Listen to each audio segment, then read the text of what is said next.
बिस्मिल्लाहिर्रहमानिर्रहीम। Computer science class second year lecture 29।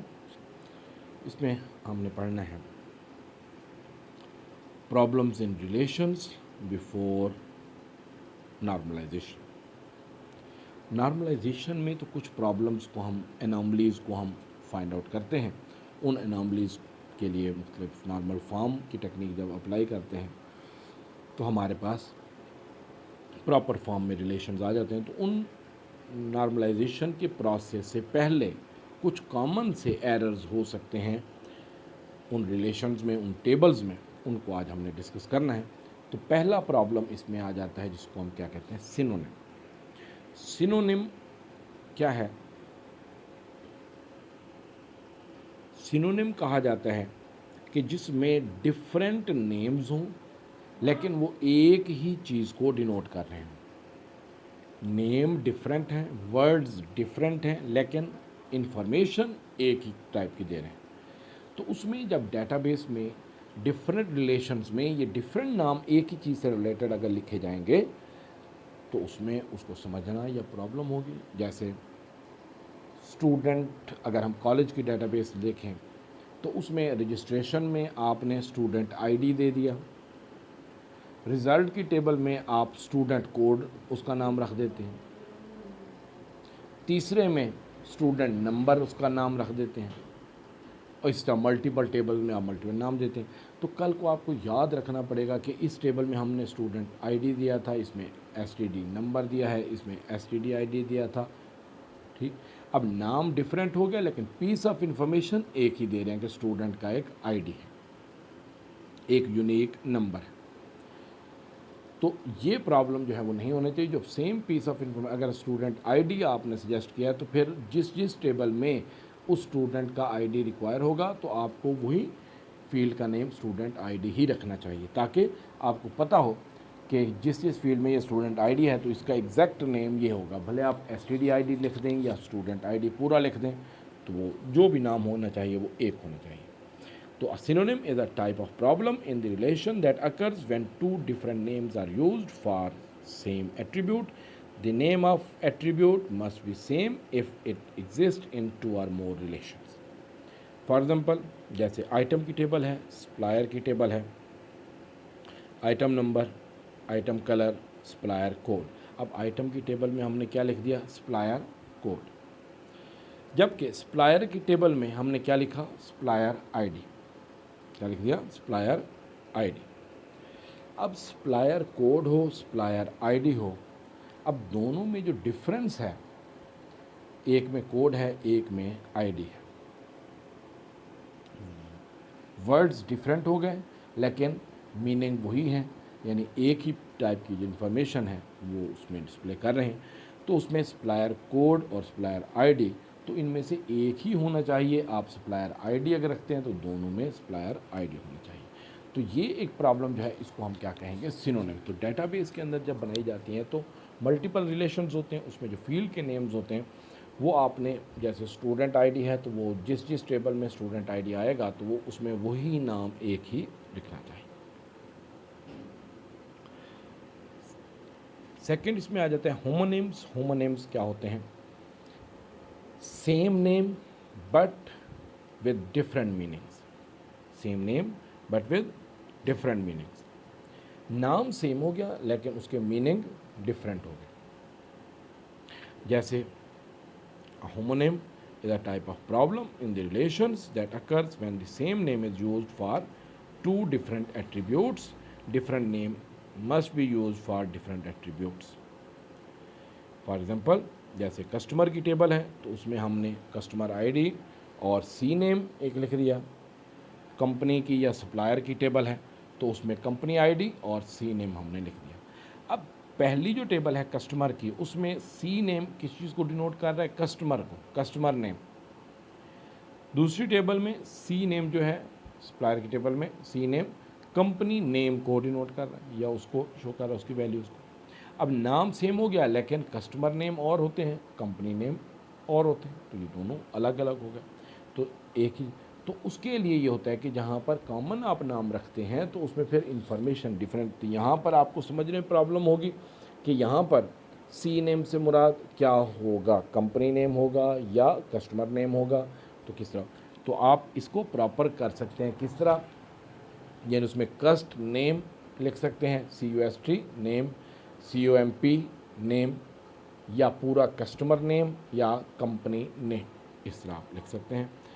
तो ये जो है प्रॉपर वे में जो होगा वो इंडिविजुअल और ऐसा नाम हो जिससे उसके अंदर स्टोर जो वैल्यू है उसका पता चल सके। थर्ड इसमें आ जाता है रिडंडेंसी। रिडंडेंसी क्या है? रेपिटिशन। Redundancy repetition. अब इसमें एक ही इंफॉर्मेशन को दो मुख्तलिफ अंदाज में अगर हम स्टोर करेंगे तो उसका हमें फ़ायदा कोई नहीं है। जैसे अगर हम कहते हैं डेट जो है एक यूज़र और स्टाइल में फैच करना चाहता है, एक यूज़र और स्टाइल में फैच करना चाहता है, एक यूज़र और स्टाइल में देखना चाहता है डेट, तो ऐसा नहीं है कि तीन के लिए अलग अलग डेट के फॉर्मेट बनाकर और उसको सेव करें और उसमें तीन अलग कॉलम में एक ही डेट मुख्तलिफ स्टाइल में स्टोर हो फिर उसको फैच किया जाए, तो ये प्रॉब्लम हो सकती है। या फिर जैसे डेट ऑफ बर्थ और एज है, तो एज को स्टोर करना कोई कंपलसरी नहीं है। डेट ऑफ बर्थ स्टोर कर ली, उससे आप एज ऑटोमेटिकली फाइंड कर सकते हैं, भले आप ईयर्स में फाइंड करना चाहें, मंथ्स में करना चाहें, डेज में करना चाहें, तो आप कैलकुलेट कर सकते हैं।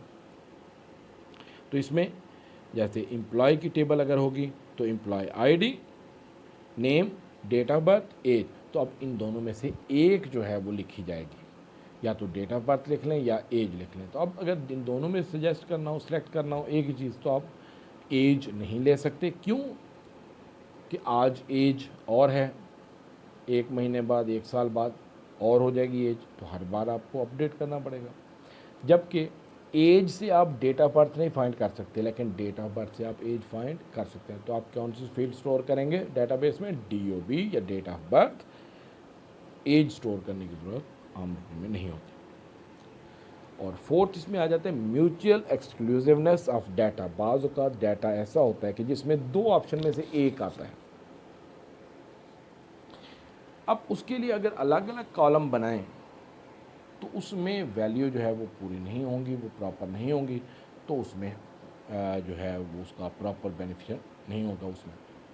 जैसे अगर हम मिसाल लेते हैं जेंडर, तो आप टेबल में रिलेशन में आप दो कॉलम बना लेते हैं, मेल फीमेल, यानी अगर मेल है तो मेल में यस कर दें, फीमेल है तो फीमेल में यस कर दें। अब अगर कोई भी यूज़र गलती से दोनों में यस या दोनों में नो कर देता है तो प्रॉब्लम हो गया या डाटा इनकरेक्ट हो गया। अब उसमें उसको क्या करना होगा कि दो फील्ड की बजाय एक ही फील्ड बनाएगा, कौन सी? जेंडर की, जिसमें वैल्यू लिखी जाएगी या तो मेल या फिर फीमेल। इसी तरह एक जो है उसमें फील्ड ऐड की जा सकती है, जिसमें हम कह सकते हैं उसमें मैरिटल स्टेटस। मैरिटल स्टेटस में वैल्यू क्या दी जाती हैं? सिंगल है या मैरिड है।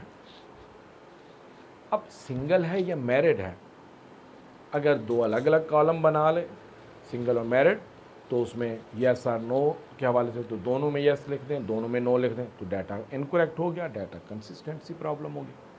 तो उसके लिए दो की बजाय एक ही कॉलम बनाया जाता है मैरिटल स्टेटस, ताकि उसमें वैल्यू की क्या दी जा सके उन दो में से एक के सिंगल है या मैरिड है।